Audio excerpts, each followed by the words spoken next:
February 28th, 2026. 2:47 in the morning, Tehran time.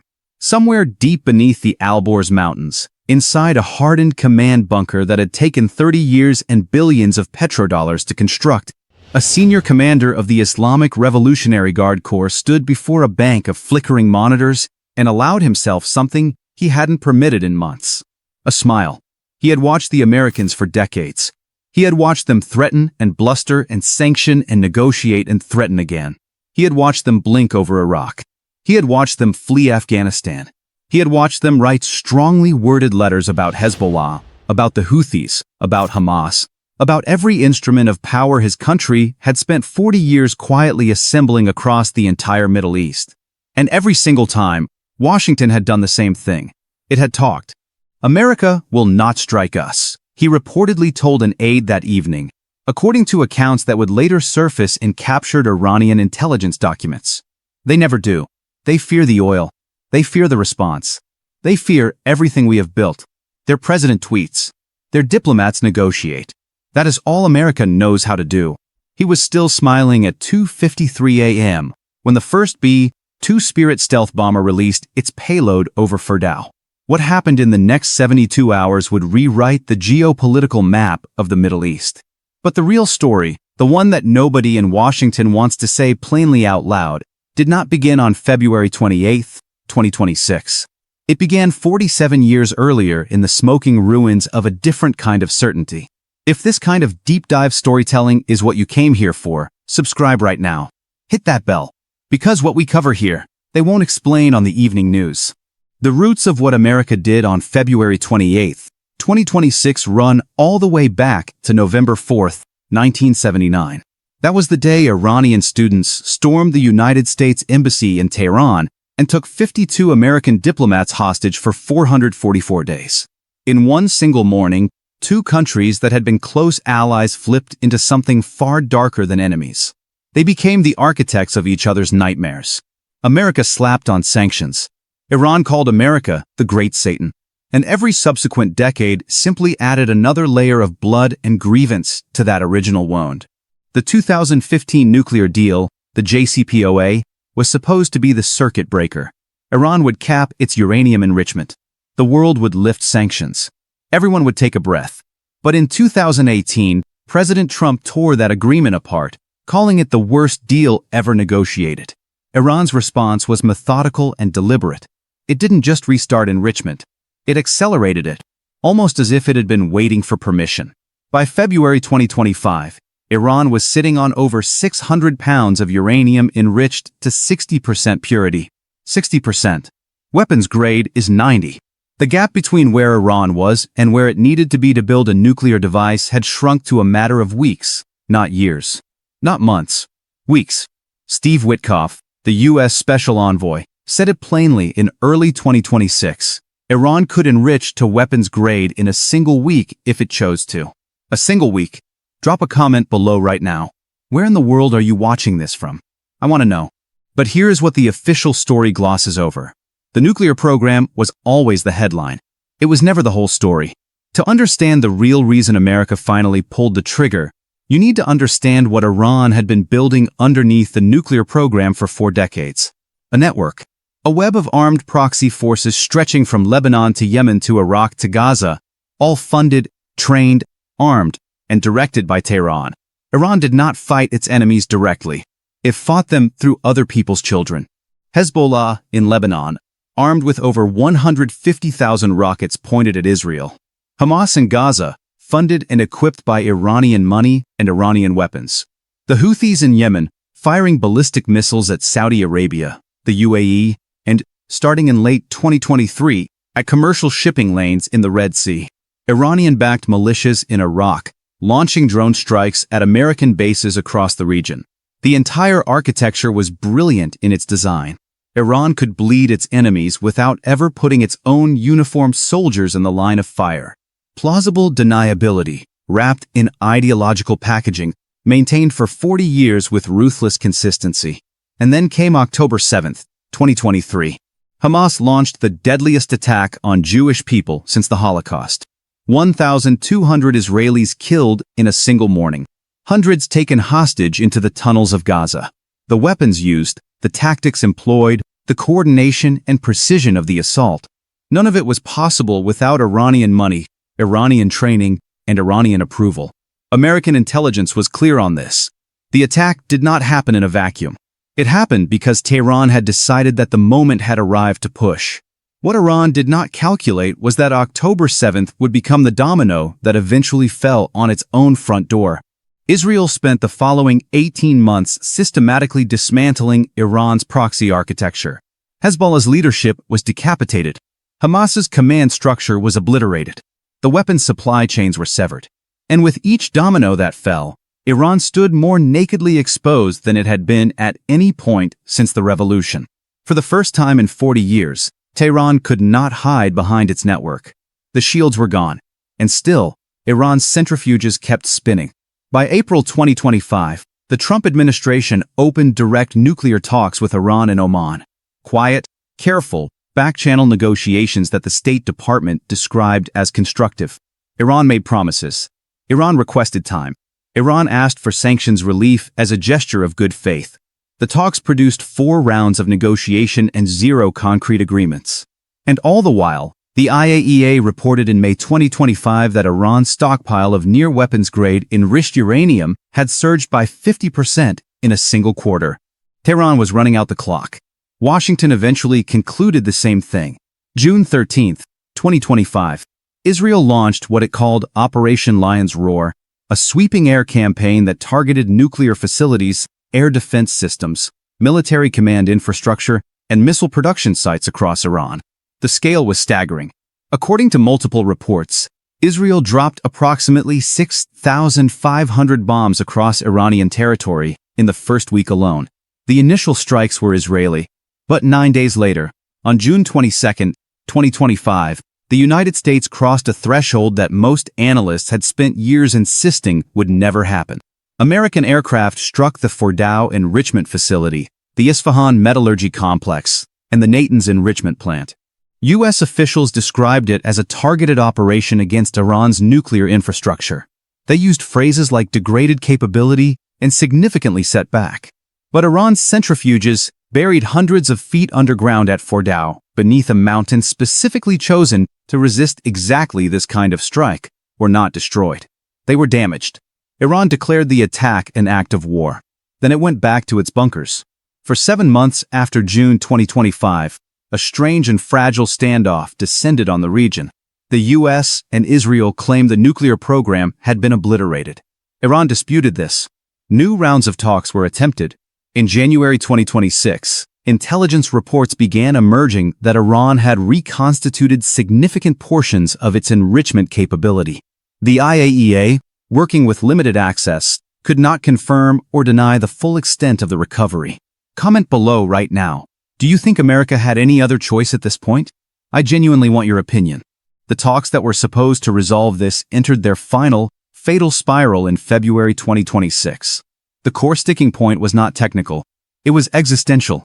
The United States demanded that Iran dismantle its enrichment infrastructure permanently, surrender its stockpile, and accept a verification regime so intrusive that it would effectively end Iran's nuclear sovereignty forever. Iran refused.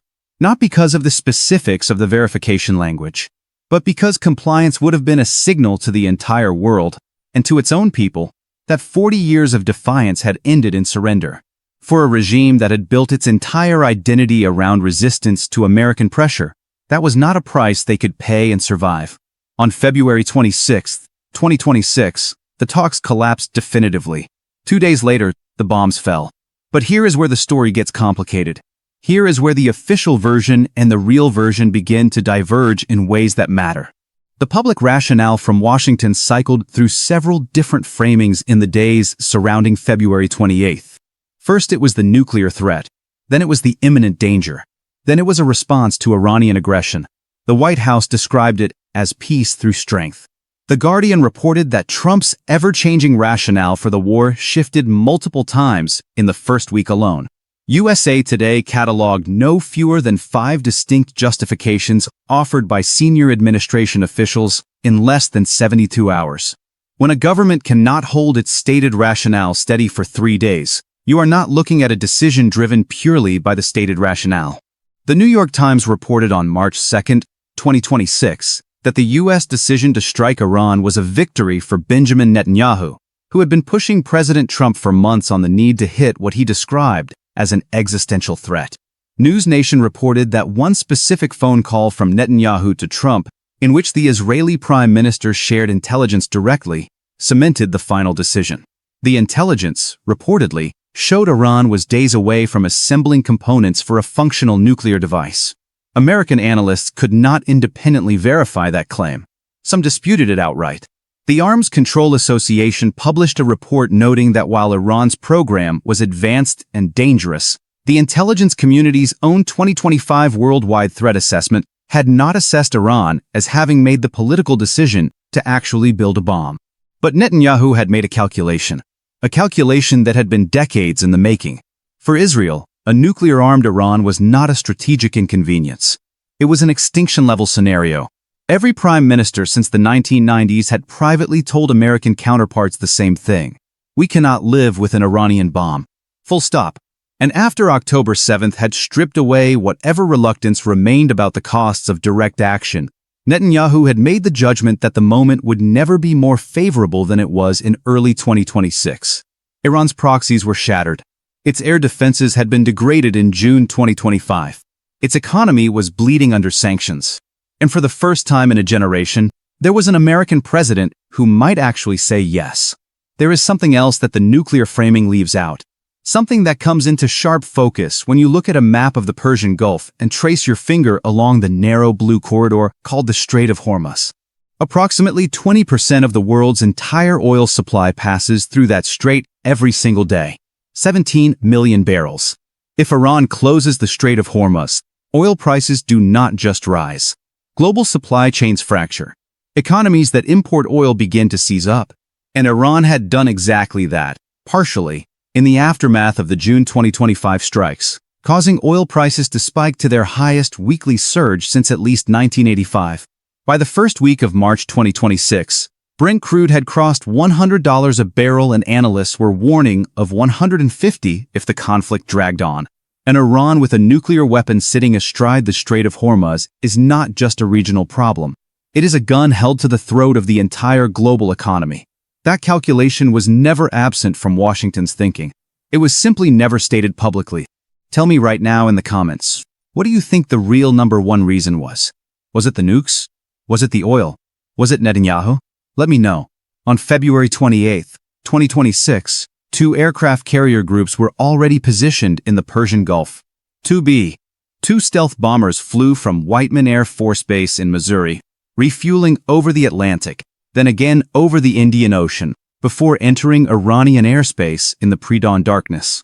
Dozens of American surface ships and submarines launched Tomahawk cruise missiles from multiple vectors simultaneously. The F-35s from USS Harry S. Truman followed minutes behind. At the same moment, hundreds of Israeli aircraft crossed into Iranian airspace from the north and west in what Israel named Operation Lion's Roar, though it was now something far larger than its first iteration. The Pentagon called the American component Operation Epic Fury. The targeting list covered more than 1,000 separate coordinates. Iran's Fordow enrichment facility, the metallurgy complex at Isfahan, the centrifuge assembly plant at Natanz, Iran's ballistic missile production infrastructure, its naval command centers, its surface-to-air missile batteries. And, according to reports that emerged in the hours and days that followed, the specific bunker locations of Iran's most senior military and political leadership. Nearly 50 Iranian regime leaders were reportedly killed in under 50 seconds during the opening salvo, according to U.S. and Israeli sources cited by multiple major outlets. 17 Iranian surface ships and 1 submarine were destroyed. Iran's integrated air defense network, the same network it had spent 30 years building specifically to resist this scenario, was struck from so many angles simultaneously that it could not prioritize. And then, on March 1, 2026, Iranian state television made an announcement that sent shockwaves through every government on earth. Ayatollah Ali Khamenei, supreme leader of the Islamic Republic of Iran, the man who had held that office for 34 years, The man who had outlasted 6 American presidents, the man who had called America the Great Satan from 1,000 podiums, was dead, killed in the strikes. The Iranian government declared 40 days of national mourning. Iran's retaliation was fierce and immediate. Ballistic missiles and drone swarms were launched at American military bases in Bahrain, Kuwait, and Qatar. Several U.S. service members were killed. Iranian-backed forces in Iraq activated and struck additional targets. Hezbollah remnants in Lebanon fired rockets into northern Israel. The Strait of Hormuz saw increased Iranian naval activity, and tanker bottlenecks formed within 72 hours, sending global markets into a spiral. But Iran was fighting with a broken instrument. Its proxies had already been gutted. Its air force was suppressed. Its command and control architecture was severed at the head. The regime that had spent 40 years constructing a defensive web across the entire Middle East was now fighting to survive within its own borders. And America was replacing its losses within 48 hours. The industrial logic of the world's largest military economy does not pause for retaliation. The real reason America joined this war is not a single thing. It is never a single thing. It is the convergence of 47 years of hostility and humiliation, from the embassy hostages of 1979 to the Beirut barracks bombing of 1983, from the Khobar Towers to the countless American soldiers killed by Iranian-made IEDs in Iraq, from the Red Sea shipping attacks of 2024 to the proxy funding that made October 7th possible. It is the calculation that a nuclear-armed Iran controlling the Strait of Hormuz would permanently end American primacy in the most oil-rich region on Earth. It is the judgment, made in one specific phone call between Netanyahu and Trump in the February darkness of 2026, that the window to act would never open wider. It is the convergence of a president who wanted to be seen as strong, an ally who had spent 30 years waiting for this moment, a region whose air defenses had been softened by 18 months of grinding attrition, a nuclear program that had rebuilt itself after surviving one assault and was accelerating toward completion, and an Iranian leadership that genuinely believed the Americans were still the same country that had blinked over Syria, that had evacuated Kabul on live television, that had signed a nuclear deal and called it a victory. They were wrong about that last part. An IRGC commander reportedly smiled in his bunker at 2:47 a.m. on February 28, 2026. According to sources cited in leaked intelligence documents that circulated among regional analysts in the weeks that followed, when the first explosions reached the surface through the mountain above his hardened facility and the monitors went dark one by one, his final transmission on the secure command net was 4 words. They actually did it. He was captured 2 days later when American Special Operations Forces reached the entrance to that bunker. His smile, reportedly, was long gone. This is the story of how the world changed in the space of a single night. Not because one side was stronger, not because one side was braver, but because one side had been underestimated for the last time, and the other had been overconfident for 47 years too long. History does not reward patience forever. Eventually, every game of bluff meets the moment when someone decides to play. February 28, 2026 was that moment. If this video opened your eyes to something the mainstream isn't telling you, hit that subscribe button right now and share this with someone who needs to understand what is actually happening in the world. And drop one word in the comments that describes how this makes you feel. Just one word. I read every single one.